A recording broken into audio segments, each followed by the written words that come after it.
A principios del siglo XX, Europa era gobernada por monarquías emparentadas entre sí y vivía con una confianza ciega en el progreso ilimitado de las ciencias y de las artes.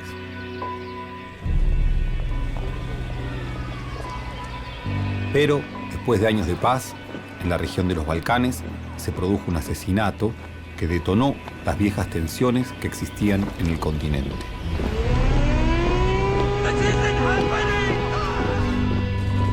En 1914 estalló la guerra, un conflicto que movilizó a 60 millones de soldados y dejó 10 millones de muertos.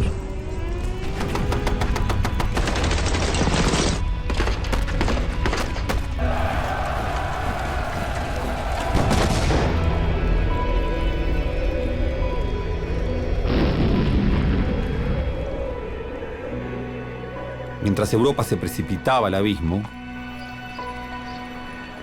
Argentina vivía años de crecimiento económico y conquistas sociales. El derecho al voto dio inicio a una nueva época en nuestro país que, aunque alejado de los campos de batalla, no salió indemne a las consecuencias de la guerra.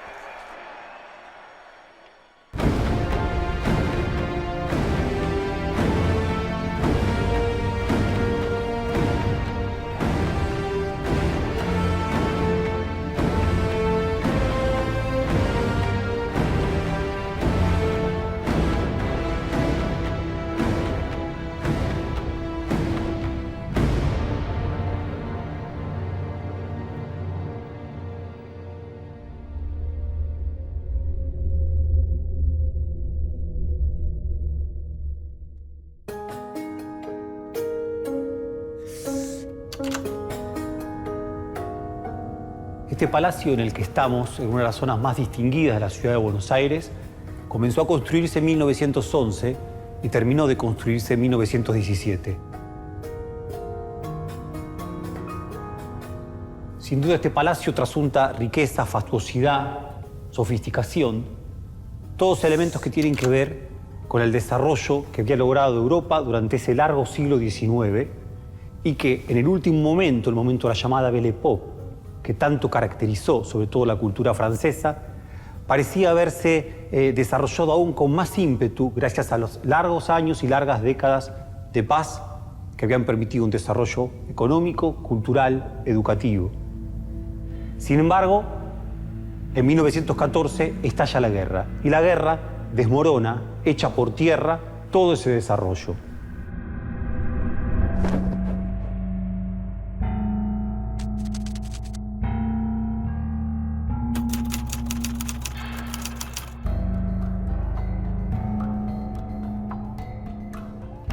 En junio de 1914 fue asesinado en Sarajevo el archiduque Francisco Fernando. El heredero de la corona del Imperio Austrohúngaro murió en manos de Gavrilo Princip, un nacionalista de origen serbio que se oponía a que Bosnia dependiera del Imperio Austrohúngaro. El magnicidio produjo un efecto dominó. La Rusia del zar Nicolás apoyó a su aliado histórico, el Reino de Serbia. Francia se sumó a Rusia, que era su aliada. Alemania salió en defensa del Imperio Austrohúngaro y avanzó con sus tropas sobre Bélgica. La ocupación del territorio belga precipitó el ingreso de Gran Bretaña, junto con franceses y rusos. En menos de un mes, los dos bandos aliados entraron en guerra.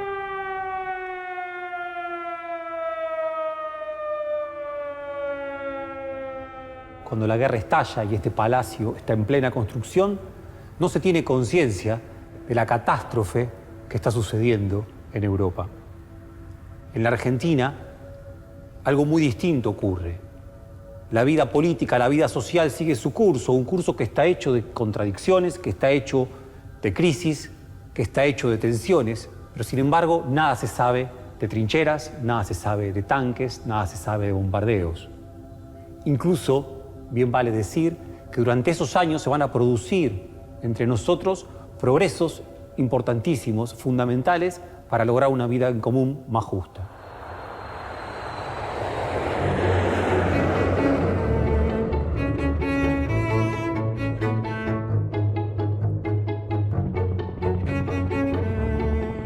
En 1912, 2 años antes del inicio de la guerra, en Argentina se aprobó una ley decisiva. La ley Sáenz Peña proclamaba el voto secreto y obligatorio para la población masculina en todo el territorio nacional. Era el fin del fraude electoral promovido por los gobiernos conservadores. 2 años más tarde, mientras Europa se precipitaba al abismo, los argentinos iban a las urnas por primera vez en las elecciones de turno de 1914. Además, el país experimentaba años de crecimiento demográfico y desarrollo económico. La situación económica argentina antes de la Primera Guerra Mundial era muy buena y sobre todo cada año iba con algunos vaivenes siendo mejor. Crecieron las exportaciones, crecieron las importaciones y sobre todo creció el ingreso per cápita de la población. Una cosa bastante impresionante pensando la cantidad de inmigrantes que llegaron en el periodo, sobre todo de 1902 a 1913. La sociedad argentina era una sociedad cosmopolita ya desde la década de 1880 y tenía una fuerte componente migratorio. En la ciudad de Buenos Aires, el 49% de la población era de origen inmigrante, según el último censo, el censo que se levanta poco antes de la guerra, y en el caso de la nación en su conjunto llegaba al 30%.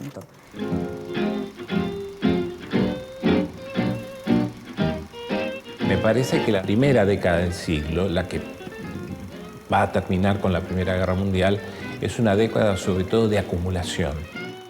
Obviamente existe lo que se llama el efecto derrame, que las clases populares van teniendo más ingresos, pero la situación me parece que es mucho más de generación de riqueza, pero no distribución del ingreso.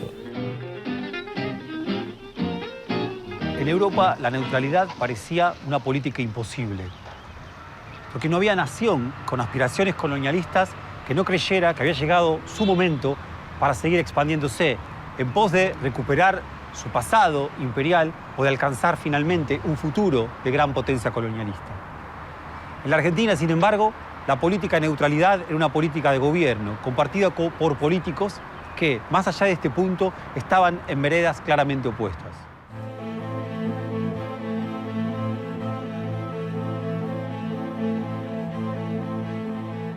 La guerra, en relación con la historia argentina, tiene dos partes.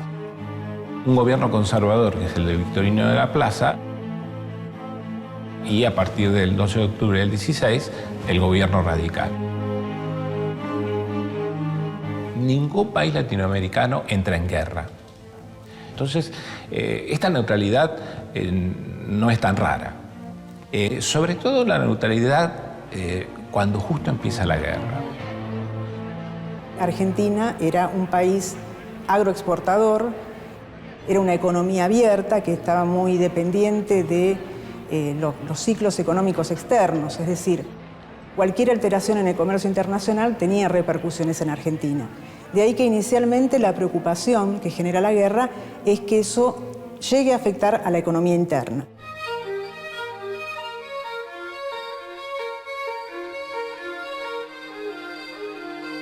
El inicio de la guerra, lejos de afectar el comercio de alimentos con los países beligerantes, aumentó su demanda. Argentina, que se había insertado en la orquesta de las naciones que proveían alimentos, intentaba mantenerse al margen de la guerra para comerciar con cada una de las potencias involucradas.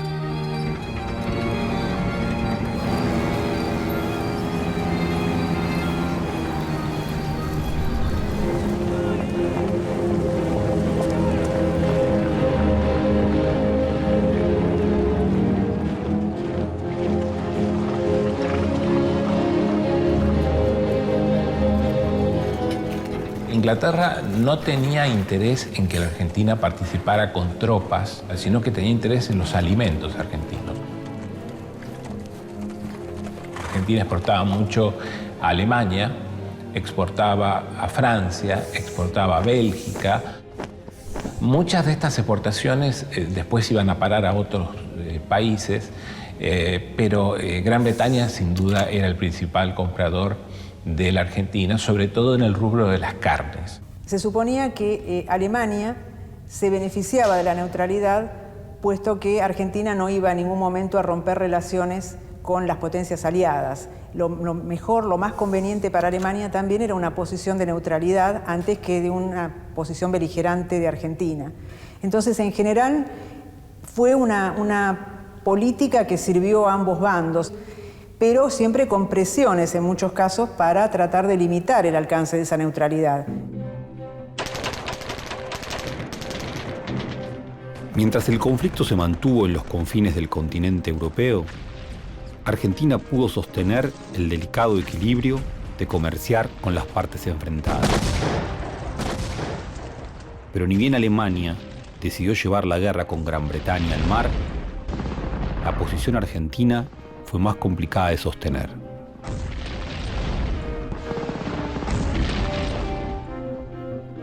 El problema de proveer a Alemania es que Alemania estaba rodeada.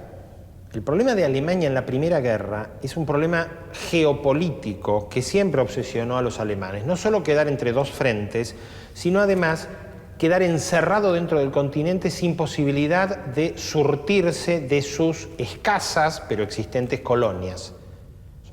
Lo que van a tratar de hacer los alemanes con la guerra submarina despiadada es aplicarle el mismo sistema a Gran Bretaña. Cómo cercar a un país para que la población civil del país sienta directamente los efectos del racionamiento y del hambre. 1917, que implica el inicio de la guerra submarina, va a empezar a impactar sí negativamente, porque ahí el comercio se va a ver afectado, va a haber hundimiento de barcos mercantes, está mucho más complicada la ruta comercial con Europa y por lo tanto va a inaugurar una fase en la cual empieza a haber mayor conflictividad social y un mayor impacto negativo de la guerra en la economía.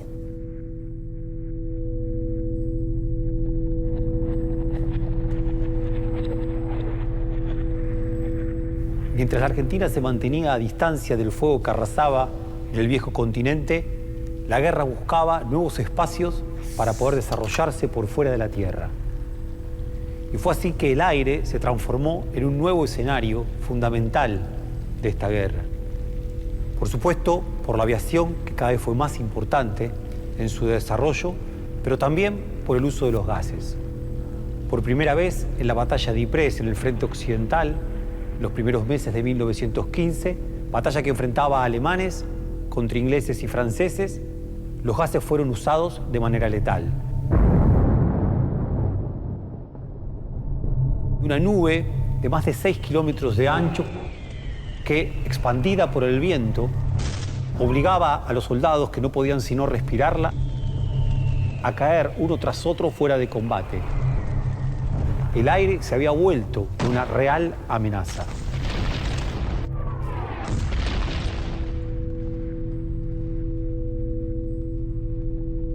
Señalaba Paul Valéry que la dulzura de vivir había quedado definitivamente atrás.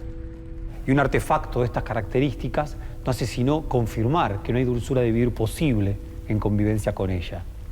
De repente no se podía confiar ni siquiera en el aire que se respiraba.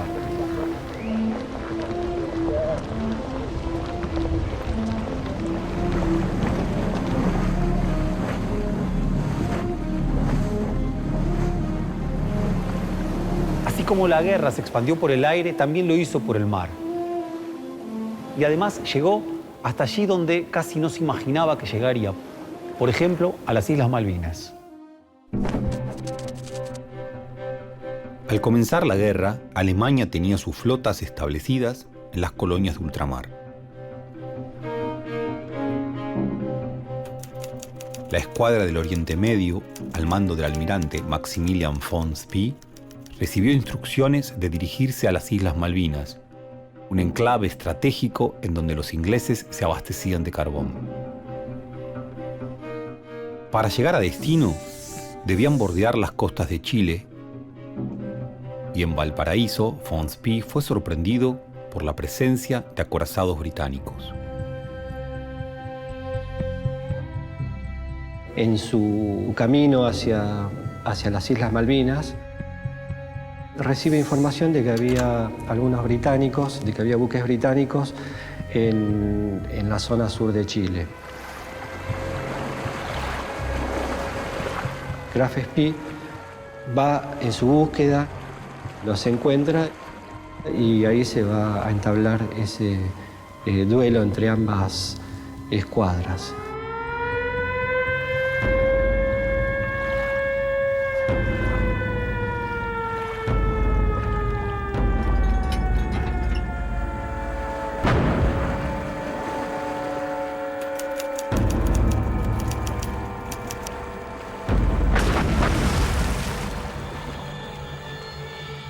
Como había sido una derrota bastante humillante para los ingleses, los ingleses enseguida, cuando reciben noticias de la destrucción de esos buques que estaban en la zona sur, enseguida va a mandar refuerzos y los manda directamente hacia las Islas Malvinas.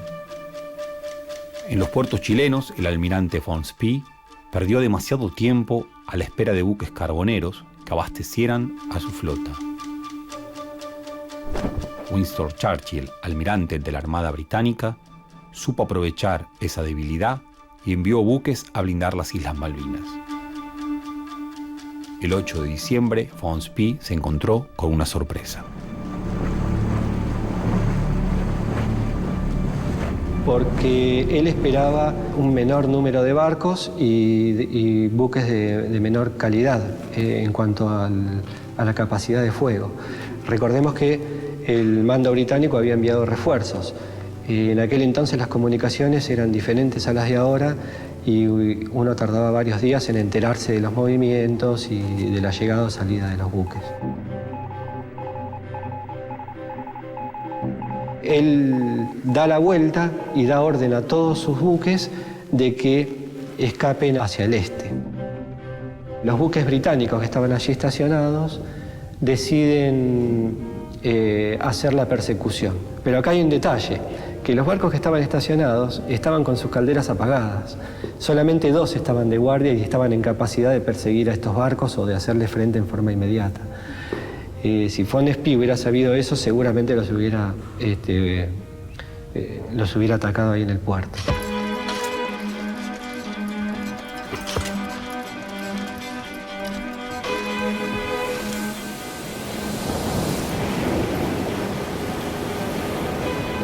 Para aproximadamente las 4 de la tarde ya los tenían ubicados y bueno, se van a dar los primeros combates. En este caso, la escuadra británica era muy, muy superior a la alemana.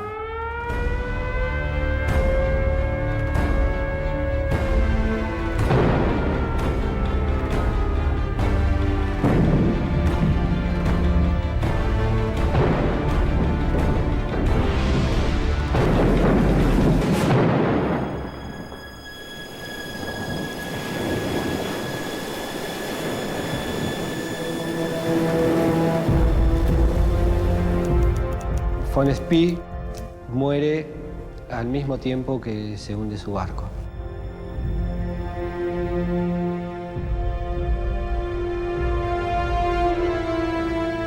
Que las flotas se enfrenten en lugares tan alejados de sus metrópolis nos está demostrando que es una guerra mundial, por lo menos en sus efectos económicos y territoriales, y que efectivamente, si algo sabía el alto mando naval alemán y lo sabía el alto mando británico, era que se necesitaban controlar o neutralizar lugares muy lejanos. El paso por el Estrecho de Hornos, el uso de las Malvinas como bases carboneras, etcétera, etcétera.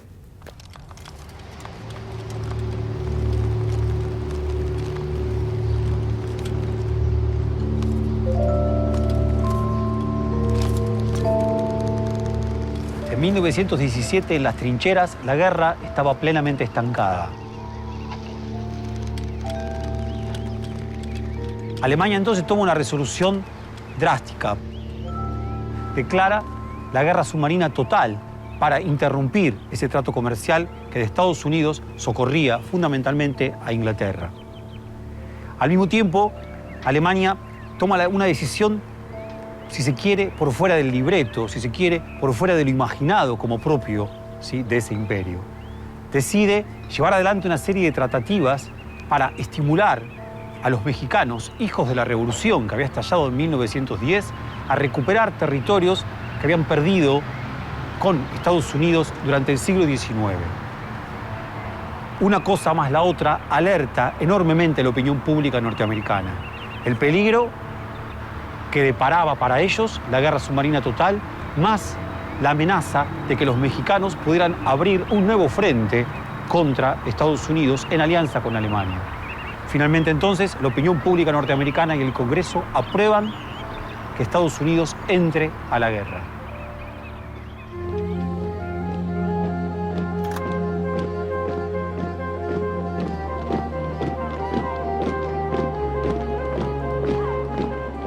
Tras su ingreso a la Gran Guerra, Estados Unidos impulsó una política de alineamiento de todas las naciones latinoamericanas bajo la bandera del panamericanismo. Ninguna nación debía ser neutral. El gobierno de Estados Unidos presionó a través de sus agencias de prensa para que el gobierno de Irigoyen abandonara su política de no intervención.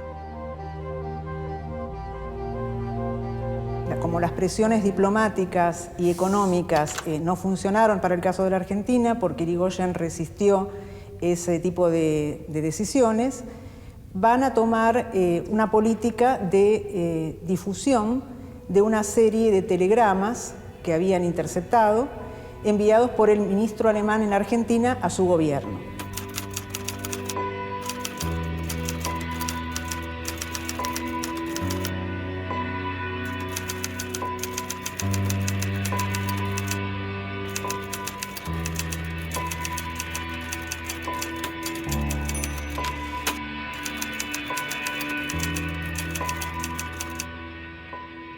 Los efectos de la guerra llegan a repercutir de alguna manera en la Argentina cuando Argentina, tan lejos pero proveedora de las potencias, va a ser interpelada, por decirlo de una manera fina, por que se tome noticia de los telegramas alemanes que sugerían hundir sigilosamente los barcos argentinos en alta mar y preferentemente no dejar ningún tipo de sobreviviente.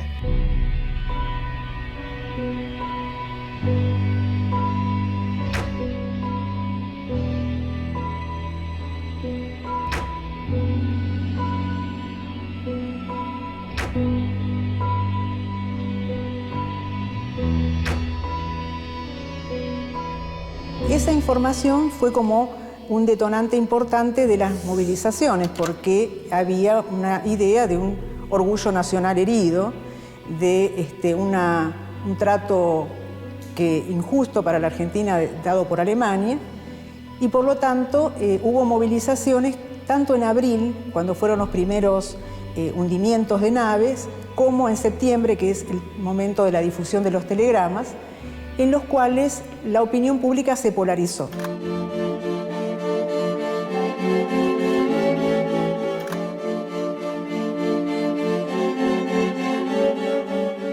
Con Irigoyen empieza esta idea de lo que él llama la neutralidad activa, es decir, que hay que promoverla y hay que decir, la Argentina tiene esta posición como una cuestión moral, no como una cuestión como para Victorino de la Plaza no importaba, los ingleses no presionaban. Ahora hay una presión que es la de Estados Unidos y Irigoyen responde con la neutralidad. Esta neutralidad en realidad entonces es más intensa en términos de contenido que la neutralidad de Victorino de la Plaza. A pesar de las presiones, Argentina se mantuvo neutral.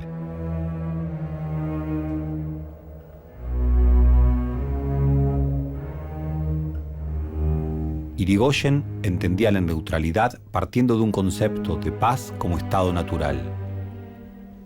La neutralidad era algo que se daba por defecto en el marco de un conflicto que involucraba a terceros. Además, nuestro país no podía darse el lujo de perder mercados.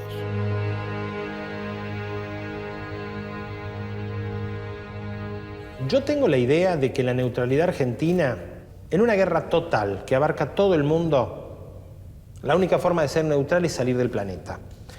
Estar dentro de los circuitos comerciales, proveer como neutral a los países combatientes con mayor privilegio, quienes ya tenían un vínculo económico o tenían más acceso a través de los puertos y los canales de circulación, no es del todo ser neutral. Ser neutral es una forma suave de no verse comprometido hacia adentro de tu nación, pero poder colaborar con quienes habitualmente habías estado colaborando. En realidad es una neutralidad bastante tironeada por parte de las potencias, porque siempre trataron, sobre todo a partir de 1917, que o se abandonara o que se diera un trato preferencial a las potencias aliadas en detrimento de Alemania. La postura argentina trataba de mantener la imparcialidad y de servir, en todo caso, comercialmente a ambos bandos y en última instancia a sí mismo, ¿no? A ampliar la red de contactos comerciales del país. Según el marxista peruano José Carlos Mariátegui, la guerra divide de una vez y para siempre dos concepciones de la vida opuestas. Por un lado, el vivir dulcemente, característico, propio del siglo XIX. Por el otro, el flamante vivir peligrosamente, que va a caracterizar por entero al siglo XX.